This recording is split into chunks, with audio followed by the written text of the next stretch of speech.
2 ಸಲ ಜಿಲ್ಲಾ ಪಂಚಾಯತ್ ಸದಸ್ಯರು ನಾನು. ಇದು MLA ಎಲೆಕ್ಷನ್ ನಿಂತೆ ಜನತಾದಳದಿಂದ, MP ಎಲೆಕ್ಷನ್ ನಿಂತೆ. ನಾನು ಪಕ್ಷಕ್ಕೆ ವಿಧೇಯಕಳಾಗಿ ಇಷ್ಟು ವರ್ಷ, ಈಗ ಸುಮಾರು 10-12 ವರ್ಷದಿಂದ ನಾನು ಕೆಲಸ ಮಾಡ್ತಾ ಬಂದಿದ್ದೀನಿ. ಇಷ್ಟು ವರ್ಷ ಸರ್ವಿಸ್ ಮಾಡಿದ್ದೀನಿ. ನಾ MLC ಕೊಡ್ರಿ ಅಂತ ಕೇಳಿದ್ದೆ.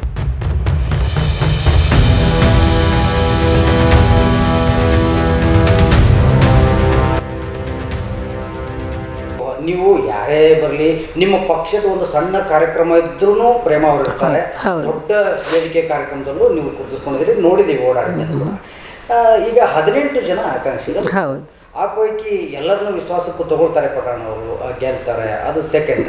ಬಟ್ ನಿಮ್ಮಲ್ಲಿ ಒಂದು ಆಸೆ ಇರುತ್ತಲ್ಲ ಮೇಡಮ್, ಅದಕ್ಕೆ ಓಕೆ, ಅವ್ರಿಗೆ ಅವ್ರು ಟಿಕೆಟ್ ಕೊಟ್ಮೇಲೆ ಅವ್ರಿಗೂ ಸಪೋರ್ಟಿವ್ ಆಗಿ ಗೆಲ್ತಾರೆ. ನನ್ನ ಪ್ರಶ್ನೆ ಏನಂದರೆ, ನಿಮ್ಮ ಪಕ್ಷಕ್ಕೆ ನೀವು ಬದ್ಧರಾಗಿ ಏನು ನಿರ್ಧಾರ ತಗೊಳ್ತೋ ಅದಕ್ಕೆ ನೀವು ಕೆಲಸ ಮಾಡಿದಿರಿ. ಪಠಾಣ್ ಅವ್ರು ಟಿಕೆಟ್ ಕೊಟ್ಟರು, ಅವ್ರ ಜೊತೆ ನಿಂತ್ಕೊಂಡು ಕೆಲಸ ಮಾಡಿದ್ರಿ, ಓಡಾಡಿದ್ರಿ ಕ್ಷೇತ್ರ. ಹೌದೌದು.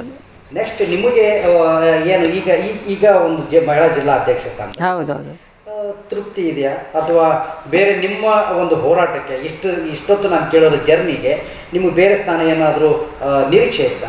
ಅಲ್ಲ ಸರ್, ಏನಂದರೆ ಸುಮಾರು 32 ವರ್ಷಗಳ ಕಾಲ ನಾನು ರಾಜಕೀಯ ಮಾಡ್ತಾ ಬಂದು 2 ಸಲ ಜಿಲ್ಲಾ ಪಂಚಾಯತ್ ಸದಸ್ಯರು ನಾನು. ಒಮ್ಮೆ ಹುಲಗೂರು ಭಾಗ, ಮತ್ತೊಮ್ಮೆ ತಡಸ್ ಭಾಗ. 2ನೇ ಬಾರಿ ಬಂದಾಗ ತಡಸ್ ಭಾಗದಲ್ಲಿ ಇಲೆಕ್ಟ್ ಆದೆ. ನೆಕ್ಸ್ಟು APMC ಇದು ಅದೇ. ನಾನು ಇದು MLA ಎಲೆಕ್ಷನ್ ನಿಂತೆ ಜನತಾದಳದಿಂದ, MP ಎಲೆಕ್ಷನ್ ನಿಂತೆ. MLA ಎಲೆಕ್ಷನ್ ಯಾವ ಇಯರ್ ಫಸ್ಟ್ ಇದ್ದಿದ್ದು?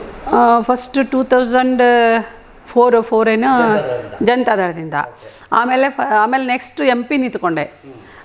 ಅದರ ನಂತರ ಮತ್ತೆ ಹೊಳ್ಳಿ APMC ಆರಿಸಿ ಬಂದೆ, APMC ಅಧ್ಯಕ್ಷ ಆದೆ. ಇದು ನನ್ನ ಜರ್ನಿದು, ರಾಜಕೀಯದೊಳಗೆ ನಾನು ಮಾಡಿದಂಥ ಇದು. ಅದಕ್ಕೋಸ್ಕರ ನಾನು ನಮ್ಮ ನಾಯಕರಲ್ಲಿ ನಾನು ವಿನಂತಿ ಮಾಡ್ಕೊಳ್ಳೋದು, ಅಥವಾ ನನ್ನ ಬೇಡಿಕೆ ಏನಪ್ಪ ಅಂತಂದರೆ, ನಾನು ಪಕ್ಷಕ್ಕೆ ವಿಧೇಯಕಳಾಗಿ ಇಷ್ಟು ವರ್ಷ, ಈಗ ಸುಮಾರು 10-12 ವರ್ಷದಿಂದ ನಾನು ಕೆಲಸ ಮಾಡ್ತಾ ಬಂದಿದ್ದೇನೆ. ಫಸ್ಟ್ ಜನತಾದಳದಲ್ಲಿದ್ದೆ, ಆಮೇಲೆ ಈಗ 12 ವರ್ಷ ಆಯಿತು ನಾನು ಈ ಪಕ್ಷಕ್ಕೆ ಸೇರಿ. ಆವಾಗಲಿಂದನೂ ನಾನು ಪಕ್ಷಕ್ಕೆ ನಿಯತ್ನಿಂದ ದುಡಿತಾ ಇದ್ದೇನೆ.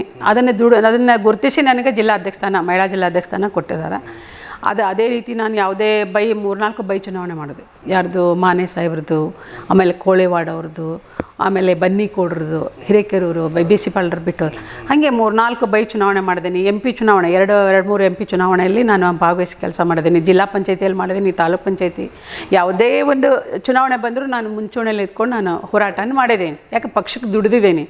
ಅದಕ್ಕೋಸ್ಕರ ನಾನು ನನ್ನ ನಾಯಕರಲ್ಲಿ, ನನಗೆ ಬರೀ ಜಿಲ್ಲಾ ಅಧ್ಯಕ್ಷ ಸ್ಥಾನ ಅಂದ್ರೆ ಇದು ಪಕ್ಷವನ್ನು ಸಂಘಟಿಸುವುದು, ಪಕ್ಷಕ್ಕಾಗಿ ದುಡಿಯೋದು ಇದು. ಅದಕ್ಕೋಸ್ಕರ ನಾನು ಅವರಲ್ಲಿ ಕೇಳ್ತೇನೆ, ನನಗೂ ಕೂಡ ಏನಾದರೂ ಒಂದು ಕೆಲಸ ಮಾಡಬೇಕಂದ್ರೆ ಒಂದು ಅಧಿಕಾರ ಇದ್ದರೆ ಭಾಳ ಹೆಲ್ಪ್ ಆಗುತ್ತೆ. ಏನಪ್ಪ ಅಂದರೆ ಜನರ ಒಂದು ಸಂಘಟನೆ ಇರ್ಬೋದು, ಅಥವಾ ಜನರ ಕೆಲಸ ಮಾಡಿಕೊಡಾಕಿರ್ಬೋದು, ಅನುಕೂಲ ಇರ್ತದೆ. ಅದಕ್ಕೋಸ್ಕರ ನಾನೆಲ್ಲರಲ್ಲೂ ಕೇಳೋದಿಷ್ಟೇ, ನಾ MLC ಕೊಡ್ರಿ ಅಂತ ಕೇಳಿದ್ದೆ. ನನ್ನ ಒಂದು ಇದಕ್ಕೋಸ್ಕರ ನನಗೆ MLC ಕೊಡ್ರಿ, ನಾನು ಇಷ್ಟು ವರ್ಷ ಸರ್ವಿಸ್ ಮಾಡಿದ್ದೀನಿ, ಇಷ್ಟು ಪೀರಿಯಡ್ ನಾನು ಆರಿಸಿ ಬಂದಿದ್ದೇನೆ, ಹಿಂಗೆಲ್ಲ ಆಗಿದೆ, MLC ಕೊಡ್ರಿ, ಇಲ್ಲಾಂದರೆ ನಿಗಮದ ಅಧ್ಯಕ್ಷ ಸ್ಥಾನ ಆದರೂ ಬೇಕು ಅಂತ ಕೇಳಿದ್ದೆ.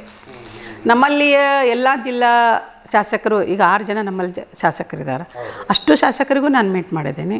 ಆಮೇಲೆ ಹೊಳ್ಳೆಯಲ್ಲಿ CM ಅವ್ರಿಗೆ ಮೀಟ್ ಮಾಡಿದ್ದೀನಿ. ಅಂದರೆ ಈಗ ಎಕ್ಸಾಂಪಲ್ ನಿಮಗೆ ನಾನು ಎಷ್ಟು 18 ಜನ ಆಕಾಂಕ್ಷಿಗಳಿದೆ. ಹೌದು. ಆಕಾಂಕ್ಷಿಗಳ ಇದರಲ್ಲಿ ನಿಮ್ಗೆ ಒಬ್ಬರು ಟಿಕೆಟ್ ಸಿಗುತ್ತೆ. ಹೌದು. ಬಟ್ ನಿಮ್ಮ ಪಕ್ಷದ ಮುಖಂಡರು, ಆವಾಗಿರ್ತಕ್ಕಂಥ ಎಲ್ಲ ಸಚಿವರು ಬಂದಂಥವ್ರು ಒಂದು ಮಾತನ್ನು ಹೇಳ್ತಾರೆ, ಎಲ್ಲರೂ ನಾವು ವಿಶ್ವಾಸಕ್ಕೆ ತೆಗೆದುಕೊಳ್ತೀವಿ, ಎಲ್ಲರಿಗೂ ಒಂದು ಒಳ್ಳೆ ಸ್ಥಾನ ಕೊಡ್ತೀವಿ ಅಂತ ಹೇಳಿದ್ರು. ಆ ರೀತಿ ಒಂದಷ್ಟು ಜನ ಸ್ಥಾನಗಳನ್ನು ಕೊಟ್ಟಿದ್ದಾರೆ. ಈಗ ಸಂಪೂರ್ಣವಾಗಿ ಇದು ತಿರ್ಗಾ ನಾನು ಏನಂತಂದ್ರೆ, ಜಿಲ್ಲಾಧ್ಯಕ್ಷರು ಅಂತಂದ್ರೆ ನೀವು ಹೇಳಿದಾಗೆ ಪಕ್ಷ ಸಂಘಟನೆ ಮಾಡಬೇಕು, ಓಡಾಡಬೇಕು, ಪಕ್ಷದ ಕಾರ್ಯಕ್ರಮಗಳೆಲ್ಲ ತೊಡಕೊಳ್ಬೇಕು ಇರುತ್ತೆ. ಬಟ್ ನೀವು ಕೇಳ್ತಾ ಇರೋ ಡಿಮ್ಯಾಂಡು ಎಷ್ಟರ ಮಟ್ಟಿಗೆ ರೀಚ್ ಆಗಿದೆ ಅಂತ ಅನ್ಸುತ್ತೆ ನಿಮಗೆ? ಇಲ್ಲ, ನನಗೆ ಈಗ ನಾಯಕರೆಲ್ಲ ಹೇಳ್ತಾರೆ, ಬೇರೆ ನಮ್ಮ ಪಕ್ಷದೆಲ್ಲ ಮುಖಂಡ್ರು ಯಾರೇ ಕೂಡಲಿ, ಏನಮ್ಮ ನೀನೇನೋ ಆಗಬೇಕಾಯ್ತು ಪಕ್ಷ ಇದರೊಳಗೆ, ಸರ್ಕಾರದೊಳಗೆ, ಪಾಪ ತುಂಬ ಹೋರಾಟ ಮಾಡ್ತೀಯ, ಎಲ್ಲೆಂದ್ರೆ ಅಲ್ಲಿರ್ತೀಯ, ಯಾವ ಎಲೆಕ್ಷನ್ ಬರಲಿ, ಅಥವಾ ಬೇರೆ ಜಿಲ್ಲೆಗೆ ಹೋದರೂ ಕೂಡ ನಾನು ಎಲೆಕ್ಷನ್ ಮಾಡಿ ಬಂದಿದ್ದೇನೆ. ಧಾರವಾಡ ಹಿಂಗೆಲ್ಲ ಹಾಕ್ತಾರೆ, ಅಲ್ಲೆಲ್ಲ ಚುನಾವಣೆ ಸಂದರ್ಭದಾಗ ಹೋಗಿ ನಾನು ಕ್ಯಾನ್ವಸ್ ಮಾಡಿ ಬಂದಿದ್ದೀನಿ. ಸುಮಾರು ಕಡೆ ಅಡ್ಡಾಡಿ ಎಲ್ಲ ಪಕ್ಷ ಸಂಘಟನೆ ಮಾಡ್ತೀಯ, ಇಷ್ಟು ವರ್ಷ ಸೇವಾ ಮಾಡಿದೆ, ನಿನ್ನ ಸೇವಕ್ಕೋಸ್ಕರ ನಿನಗೊಂದೇನು ಅವಕಾಶ ಕೊಡಬೇಕು ಅಂತ ಅನ್ನೋ ಮಾತನ್ನು ಮಾತಾಡ್ತಾರೆ ಮುಖಂಡರೆಲ್ಲರೂ. ಅದು ಈಗ ನಮ್ಮ CM ಅವರು ಮತ್ತು DCM ಅವರು, ಆಮೇಲೆ ನಮ್ಮ ಜಿಲ್ಲೆಯ ನಾಯಕರು ಏನು ಶಾಸಕರುಗಳಿದ್ದಾರಲ್ಲ, ಅವರಿಗೆಲ್ಲ ನಾನು ರಿಕ್ವೆಸ್ಟ್ ಮಾಡ್ಬೋದು. ಶಿವಣ್ಣವ್ರು ಇರ್ಬೋದು, ಮಾನೆ ಸರ್ ಇರ್ಬೋದು, ಬಣಕಾರ್ ಅವರು, ಆಮೇಲೆ ನಮ್ಮ ಪಠಾಣ್ ಅವರು ಮೊನ್ನೆ ಹೇಳಿದರು, ನಮ್ಮ ಶಾಸಕರು ಹೇಳಿದರು, ಇಲ್ಲಕ್ಕ ನಾವು ಮಾತಾಡಿದ್ದೇವೆ, ನೋಡೋಣ ಏನಾರ ಒಂದು ಅವಕಾಶ ಮಾಡಿಕೊಡೋಣ ಅನ್ನೋ ಮಾತನ್ನು ಅವರು ಹೇಳಿದರು. ಆಮೇಲೆ ಕೋಳಿವಾಡ್ರು ಎಲ್ಲ ನಮ್ಮ ಜಿಲ್ಲೆ ನಾಯಕರು ಎಲ್ಲರೂ ಒಪ್ಕೊಂಡಿದ್ದಾರೆ. ರುದ್ರಪ್ಪಣ್ಣರು. ಹ್ಞೂ ರೀ.